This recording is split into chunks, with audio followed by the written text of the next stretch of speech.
بسم اللہ الرحمن الرحیم۔ امریکی دفتر خارجہ کے ترجمان نے یہ بات زور دے کر کہی ہے کہ اگر بھارت نے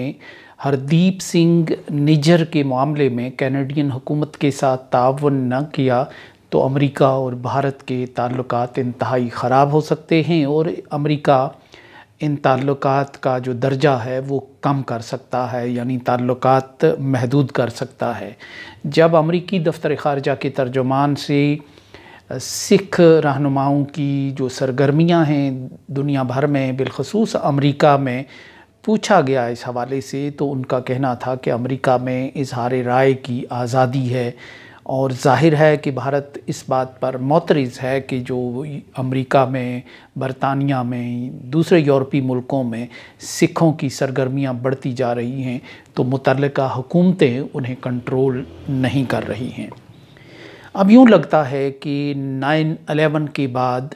امریکہ اور بھارت نے جو مظلومیت کا ایک رشتہ قائم کیا تھا، ایک تعلق بنایا تھا، ایک مشترکہ ہدف کے مقابلے میں خود کو منظم کیا تھا، ایک مقام اور ایک مورچے میں کھڑا کیا تھا، تعلق اور رشتے کی اس دیوار میں ایک دراڑ پیدا ہوتی جا رہی ہے۔ اور اس دراڑ کی جو بنیادی وجہ ہے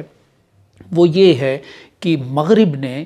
بھارت پر بڑی سرمایہ کاری کی تھی، یعنی جو ہی بھارت نے اپنی منڈیاں کھول دی تھیں سوویت یونین کے انہدام کے بعد مغرب پر، تو مغرب کے لیے یہ ایک نئی دنیا، نئی جہان اور نئی ایک تصوراتی اور خیالی دنیا کا ایک تصور تھا، اور ایک یوں لگ رہا تھا کہ کولمبس نے ایک نئی دنیا دریافت کر لی ہے بھارت کی صورت میں۔ اس نوازش کے بعد امریکہ نے بھارت کی تمام جو خطائیں تھیں وہ معاف کر دی تھیں، جو سرد جنگ کے زمانے میں اس کے پرانے تعلق تھے ان کو بھلا دیا تھا، جو پالیسیز تھیں پرانی ان سے صرف نظر کر دیا تھا، اور ایک نئے تعلق اور کی ڈور میں وہ بند گیا تھا بھارت کے ساتھ۔ اور یہ وہ دور تھا، اس سے پہلے ایک پورا ایک دہائی ڈیڑھ دہائی گزری تھی واقعات کی، جس میں بھارت کے اندر خالصتان کی تحریک ابھر چکی تھی اور بہت زوردار انداز سے چل رہی تھی، اور بھارت اس کا الزام پاکستان پر عائد کر رہا تھا کہ پاکستان خالصتان کے سکھوں کی مدد کر رہا ہے۔ اور یہ وہ زمانہ تھا جب امریکہ اور پاکستان دونوں بہت دوستی تعلق اور جنگ کے ایک رشتے میں بندھے ہوئے تھے، اور وہ افغانستان میں سوویت یونین کے خلاف مل کر جنگ لڑ رہے تھے اور مجاہدین کی مدد کر رہے تھے افغانستان کے اندر۔ اور یوں ایک تعلق تھا جنرل ضیاء الحق اور امریکی صدر رونالڈ ریگن کے درمیان، بہت قریبی تعلق تھا، بہت پاکستان کی مدارت کی جاتی تھی، پاکستان کے ناز اٹھائے جاتے تھے، کیونکہ پاکستان اس وقت ایک فائنل جو مارکا تھا سوویت یونین کے خلاف اور سرد جنگ کا، وہ افغانستان میں اگلے مورچے کا کردار ادا کرتے ہوئے اس میں امریکہ کی مدد کر رہا تھا۔ یہی وہ زمانہ تھا جب بھارت میں خالصتان کی جو تحریک ہے وہ بھنڈراوالا کی قیادت میں ابھر رہی تھی پنجاب میں، اور بھنڈراوالا ایک شعلہ بیاں مقرر کے طور پر سکھ نوجوانوں کے جذبات کو اپیل کر رہے تھے اور ان کو اپنی طرف مائل کر رہے تھے، اور یہی جو صورتحال ہے آگے چل کر ایک پھر خالصتان کمانڈو فورس اور دوسری مسلح تنظیموں کی شکل اختیار کر گئی، اور انہوں نے پھر بھنڈراوالا نے اپنے ساتھیوں کے ساتھ گولڈن ٹیمپل میں پناہ لی تھی، جس پہ اندرا گاندھی نے آپریشن بلو سٹار کیا۔ خالصتان کی جو تحریک چل رہی تھی، اگر بھارت کا یہ الزام درست تھا کہ پاکستان اس کی مدد کر رہا تھا، تو اس کا مطلب یہ ہے کہ امریکہ اور CIA کی بھی اس تحریک کو حمایت حاصل تھی، کیونکہ اس وقت پاکستان امریکہ اور CIA کے برعکس، ان کی رائے کے برعکس کوئی کام نہیں کر رہا تھا۔ یہی وہ دور تھا کہ جب کشمیر میں بھی ایک مسلح جد و جہد کے تانے بانے بنے جا رہے تھے، اور اس تحریک کو بھی بالواسطہ طور پر CIA کی مدد حاصل تھی، جو اس دور کے ایک ISI کے ایک اہم افسر تھے، آج بھی وہ میڈیا پہ دیکھے جاتے ہیں،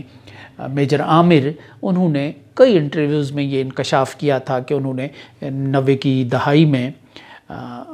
سی آئی اے کا 80 کی دہائی میں سی آئی اے کا ایک منصوبہ پکڑا تھا اسلام آباد میں کہ جو خود مختار کشمیر کے لیے کام کر رہا تھا۔ ظاہر ہے اس وقت کشمیر کی جو مسلح جد و جہد ہے وہ جموں و کشمیر لبریشن فرنٹ نے شروع کی تھی، اور بالواسطہ طور پر لبریشن فرنٹ کے جو لوگ ہیں وہ یہ تسلیم کرتے رہے ہیں کہ کہیں نہ کہیں بالواسطہ طور پر انہیں بیرونی ایک مدد حاصل تھی، اور ظاہر ہے کہ اس طرح کی جو تحریکیں ہیں وہ بالکل کسی ہوا میں نہیں چل سکتی، کہیں نہ کہیں سے بہرحال انہیں ایک مدد کی ضرورت ہوتی ہے۔ کشمیر اور خالستان میں جو تحریکیں چل رہی تھیں اس دور میں انہیں سی آئی اے کی مدد حاصل تھی، اور یہ مدد اس وقت تک جاری رہی جب تک کہ بھارت اڑا رہا سوویت یونین کے ساتھ اپنے رشتے اور تعلق کی اس ضام میں کہ وہ مغرب کے ساتھ کھلی دوستی نہیں کر رہا تھا، کھلی تجارت نہیں کر رہا تھا، اس نے اپنی منڈیاں بند کر کے رکھی تھیں، اپنا سارا جو سسٹم ہے وہ بند، اپنے خول میں وہ بند تھا۔ لیکن جو ہی یہ کوشش یعنی یہ تبدیلی آ گئی بھارت کے رویے میں، تو امریکہ کی طرف سے پاکستان پر بھی ایک دباؤ آنے لگا کہ وہ ان تحریکوں سے الگ ہو جائے یا انہیں پرائیویٹائز کر دے، اور یہی وہ دور تھا جب بے نظیر بھٹو نے یہ کہا تھا کہ ہم نے خالستان کے معاملے میں بھارت کی مدد کی ہے تو بھارت کو رسپونڈ کرنا چاہیے کشمیر میں اس پر۔ تو کہا یہی جا رہا تھا کہ بے نظیر بھٹو کے دور میں جو خالستان کے جو ہائیڈ آؤٹس تھے ان کے، خالستانی کمانڈوز کے یا خالستانی تحریک کے ارکان کے، ان کی فہرستیں بھارت کو فراہم کی گئی تھی، تو پھر انہوں نے چن چن کر ان لوگوں کو وہاں مار دیا تھا۔ یہ ایک بہت بڑی مدد تھی جو پاکستان کی طرف سے ہوئی تھی، اور ظاہر ہے کہ امریکہ کی پالیسی اس وقت تک بدل چکی تھی بھارت کے بارے میں۔ کچھ یہی کشمیر کے ساتھ بھی ہوا۔ جو ہی امریکہ اور پاکستان کے جو بھارت کے جو رشتے ہیں وہ ٹھیک ہونے لگے اور بھارت نے اپنی منڈیاں کھول دیں، اور امریکہ آگے آ گیا اور اس نے کشمیر کی اس تحریک پر ایک دائرہ لگانا شروع کر دیا۔ رفتہ رفتہ اس نے کوشش کی کہ کشمیر کے جو حریت پسند ہیں یا جو ملیٹنسی ہے اس کے درمیان اور دلی کے درمیان ایک معاہدہ کرایا جائے، اور یوں وہ ہتھیار چھوڑ دیں اور بھارت کے دھارے میں شامل ہو جائیں۔ اس کی کوششیں شروع ہونے لگیں، لیکن جب جو اس کی مزاحمت ہونے لگی تو پھر امریکہ نے اس کو نشانے پر رکھ لیا۔ کشمیریوں کی مزاحمت کو بھی وہ اپنے ساری شہری آزادیوں، انسانی حقوق اور آزادی کی تحریکوں کا جو ایک ان کا ایک پہچان ہوتی تھی وہ اس سے پیچھے ہٹتے چلے گئے، اور انہوں نے کشمیر کی اس تحریک کو بھی نشانے پر رکھ لیا اور گلوبل ٹیررسٹ قرار دیا۔ کشمیر کی اس تحریک میں سرگرم بہت سے کرداروں کو، جن میں کشمیری نسل لوگ بھی شامل تھے جو درانداز نہیں تھے، جو باہر سے نہیں جا کر وہاں لڑ رہے تھے، ان کو بھی قرار دیا۔ تو یوں وہ تمام ایڈیمز اپنا لیے امریکہ نے جو بھارت میں مستمل تھے یا جو بھارت فروخت کرنا چاہتا تھا ایک پروڈکٹ کے طور پہ، ایک کموڈٹی کے طور پہ بیرونی دنیا کو، مغرب کو۔ 9/11 کے بعد پھر یہ ساری صورتحال بدل کر رہ گئی، اور پھر کشمیر اور خالستان کی جو تحریکیں ہیں وہ بے یار و مددگار ہو گئیں۔ اب جو سپیس بھارت کے اور امریکہ کے درمیان اختلافات کی بنتی جا رہی ہے وہ حقیقت میں یوکرین سے شروع ہوئی۔ بھارت نے نہ تو چین کے معاملے میں کوئی ایسی ضمانت اور یقین دہانی کرائی کہ اگر ساؤتھ چین میں اس کا کوئی جھگڑا ہوتا ہے امریکہ کا چین کے ساتھ تو بھارت اس میں کود پڑے گا، اور نہ اس نے یوکرین کے معاملے میں بہت حکمت کے ساتھ اپنا دامن وہاں بچا لیا، اور اس انداز سے بچایا کہ اس کا جو وزن ہے مجموعی طور پر وہ اس کے پرانے اتحادی سوویت یونین یعنی جو اب روس ہے اسی کے پلڑے میں چلا گیا۔ بظاہر تو بھارت غیر جانبدار رہا، لیکن اپنے اقدامات سے روس کے ساتھ تجارت کو بحال رکھ کے، روس کے ساتھ تعلقات کو بحال رکھ کے عملی طور پر اس نے جو مغرب کی پابندیاں تھیں، جو مغرب کی جو سکیم تھی روس کو تنہا کرنے کی، اس کو نقصان پہنچایا، اور چین نے تو لامحالہ اوپنلی بالکل روس کا ساتھ دیا۔ تو یوں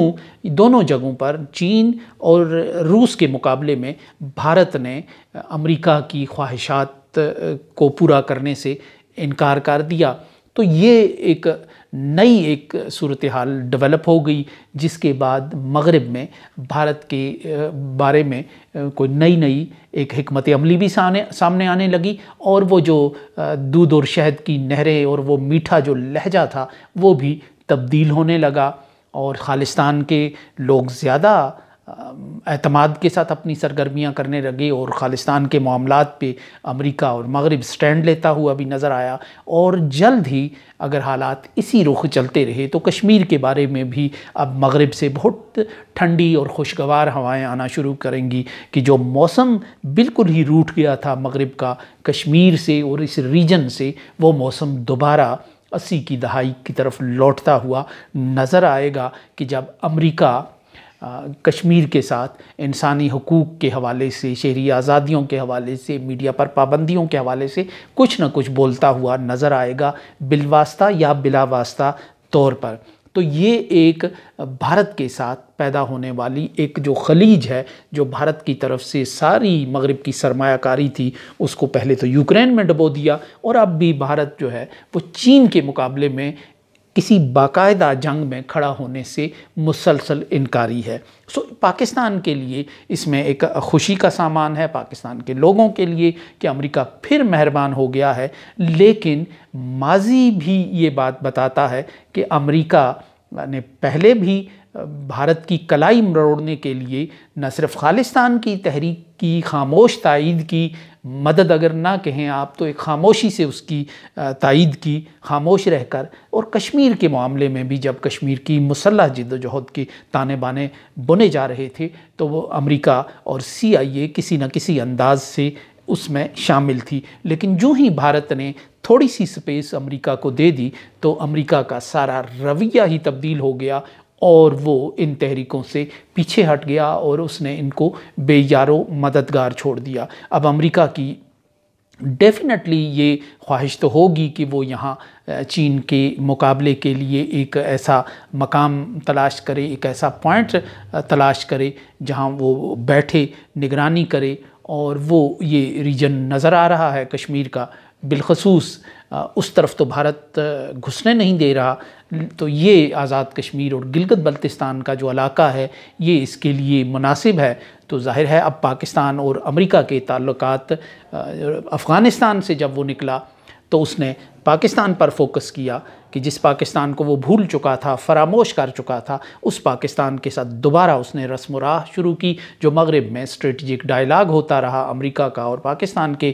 قومی سلامتی کے مشیر معید یوسف اور دوسرے لوگوں کا۔ اس کے نتیجے میں افغانستان سے، یعنی ایران کے بعد یہ ایک بہت بڑی بات تھی کہ اسے افغانستان سے بھی نکلنا پڑا تھا، اسی سٹائل میں، اسی انداز میں۔ تو وہ دوسرے راستے پاکستان کے اندر آ گیا کہ آپ نے مجھے کابل سے نکال دیا، میں اسلام آباد میں آ گیا ہوں، اور اب اس جو تعلق ہے ظاہر ہے کہ اس کو وہ مزید استعمال کرنا چاہے گا چین کے خلاف، اور اس ریجن میں جو اس کی دلچسپی ہے اس کے ایجنڈے کو وہ پاکستان کے ذریعے آگے بڑھانے کی کوشش کرے گا۔ لیکن جو امریکہ کی طرف سے وقتی طور پر کچھ اچھی باتیں اس حوالے سے سامنے آئیں گی تو تاریخ اور